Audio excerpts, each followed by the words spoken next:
एक सूत्र वाक्य रहा है और हजारों साल इस वाक्य की भारत के लोगों ने मान्यता रखी है और अपने आचरण में उसको ढाला है।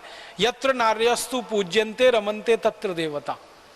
जहां नारी की पूजा होती है, स्त्री की पूजा होती है, वहीं देवताओं का निवास होता है।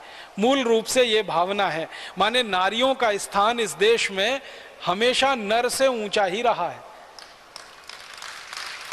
और वैसे भी नर जो है ना, नारी से भारी नहीं हो सकता। नारी में दो दो मात्राएं हैं, नर में नहीं है।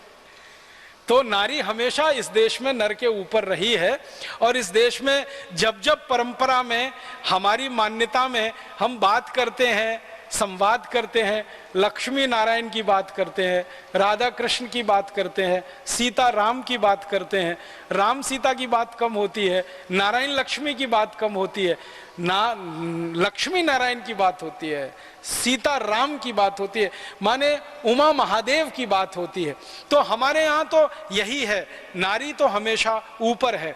कारण उसका है कि भगवान ने कोई विशेष गुण दिए हैं उनको, और जीवन को चलाने में उनकी क्षमता हमेशा नर से बड़ी है। हम सामान्य रूप से अपने जीवन में देखते हैं, किसी बच्चे का पिता मर जाए लेकिन माँ जीवित हो, उसका लालन पालन बहुत आसानी से, बहुत अच्छे से हो जाता है।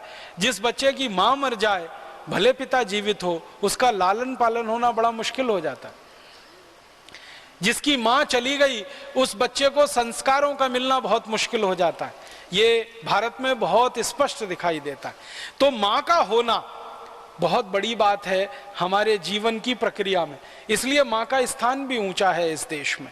और माँ का स्थान ऊंचा रहा, वैदिक काल में तो सबसे ऊंचा रहा है, और वैदिक काल के बाद मध्य काल में भी 8वीं शताब्दी तक बहुत ऊंचा रहा है। ये जब से विदेशी हमले हुए और विदेशी सभ्यता में हम थोड़े से पराधीन होते गए, विदेशी आचार विचार हमारे जीवन में आ गया, विदेशी आक्रमणकारियों के जीवन शैली से हम प्रभावित होने लगे, तब से हमारे नारियों का स्थान नीचे होना शुरू हो गया।